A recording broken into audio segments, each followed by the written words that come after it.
everyone, welcome back to my channel, and today we are going to talk about everything that you need to know about putting your home on the market, because at the end of the day, even though I show lots of pretty before and after photos and staging and photography, there's so much more when it comes to selling your home and the steps leading up to it and for the steps post accepted offer.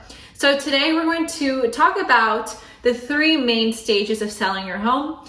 Stage number one is before you go on the market. Stage number two is being on the market and marketing. And stage number three is when you're in escrow and closing. So without further ado, let's tackle it.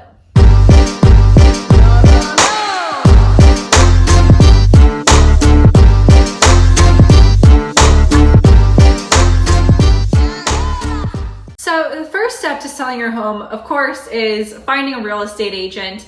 Your agent is going to be the person that is going to guide you along this entire process and help you be strategic and position yourself the best way possible. So the way I do things is in our initial meeting, we'll chat, we'll get to know one another. What are your objectives? What are your goals? What are you trying to accomplish? And from there, we'll discuss terms of our contract and move into the next phase, which is positioning and evaluating, what are the current market conditions of your neighborhood? What's sold? What's currently on the market? How long are things sitting on the market for? What are they selling for? Price per square foot? Evaluating the condition of your home in comparison to those comparable sales, and together make a decision on price. Now, I want to, remind you that selling a home doesn't mean you hand me your keys and that be that. We are a team to your home and I'm helping you achieve your goal. You have to meet in the middle. Some things I will be, the leader in, but there's some things that you also have say and control in. One of them is going to be your price. My job as an agent is to provide you the best detailed information that I can to give you a range and different points of strategy you can take, and it's your decision on how to make that decision and pursue which pricing strategy you would like to do. Lastly, we'll discuss, preparation, which is, is there any home improvements we can make? Painting, new flooring, new carpets, new appliances, evaluating the condition of your home. What investment upfront is going to have a great return for you? And if it's not going to have a return, then we'll just leave it. Also discuss staging. Staging makes a huge impact. I'll put in some before and after photos here so you can see how impactful staging can be. It is, going to cost you upfront, but it is a huge return on your investment.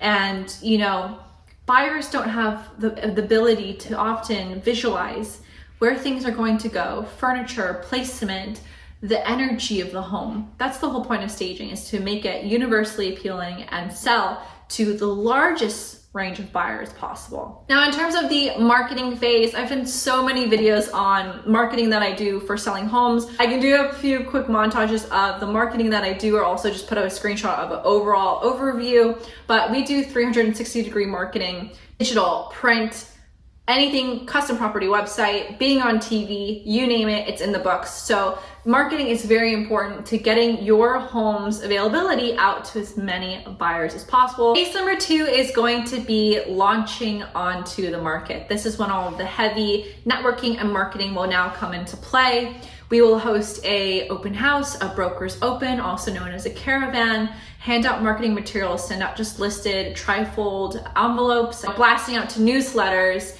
and networking, meeting with as many potential buyers as possible, and being present for those. I've never understood why so many agents throw a lockbox onto the property, that be that.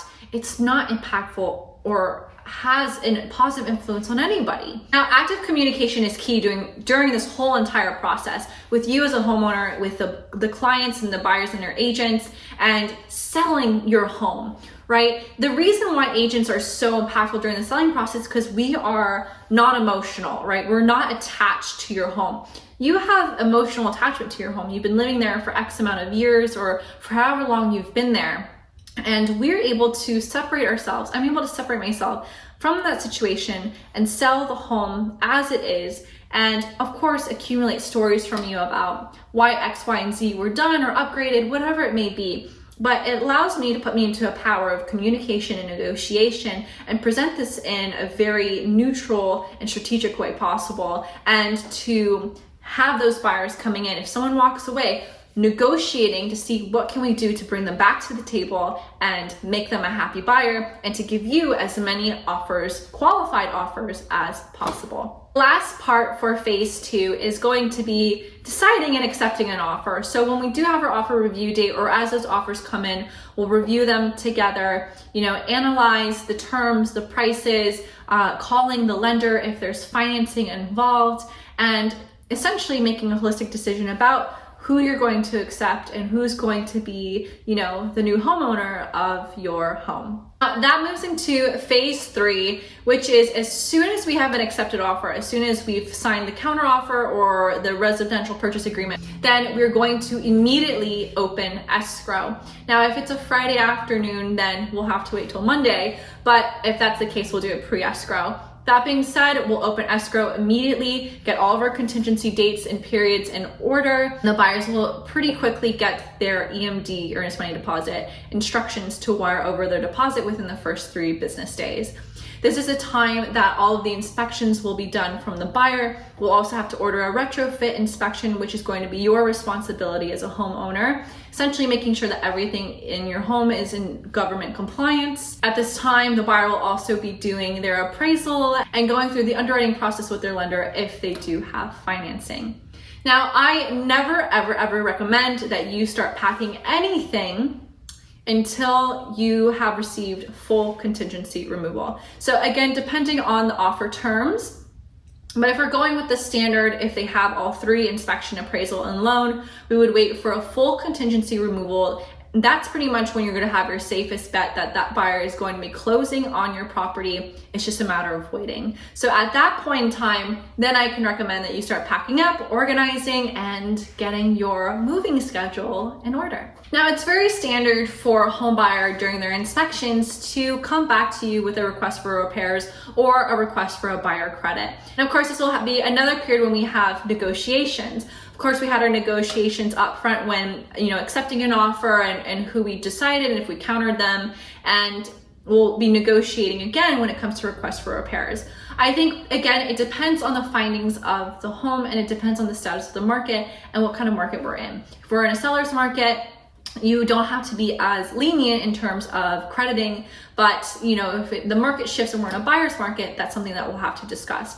That being said, it's a period to negotiate and to make a decision based off of the inspection reports, the due diligence that's provided to us from experts that are third party and neutral to the transaction, and deciding what we want to do moving forward. Now, once all contingencies are removed, it's pretty much a waiting game. Typically, if you have a 30-day escrow, that will leave you about 2 weeks to kind of get things in order with moving, your schedule, but this will be your time to start transitioning out of your home. You'll also receive a closing statement for your documents and for taxes, and that's important to hold on to for tax season when that time comes around. But also, as an agent, I always make sure that every year I send out a closing statement copy to all my clients, so if you do lose it, no need to worry, you'll definitely have it.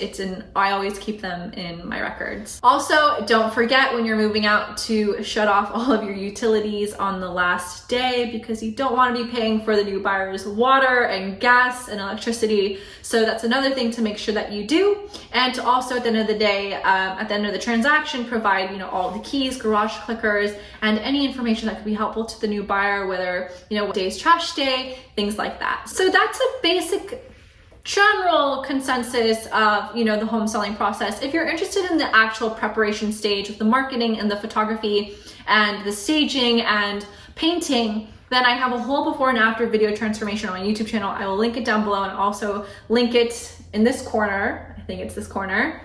But that will give you more of a detailed insight as to what to expect during that stage. And other than that, any questions, comment down below. If you guys are interested in having a breakdown in terms of costs as a homeowner when it comes to selling, I'd be happy to do that as well. Just comment down below and let me know if you're interested, and I will definitely go ahead and film that for you. Other than that, I hope you guys have an amazing day, and I will see you next time in my next video.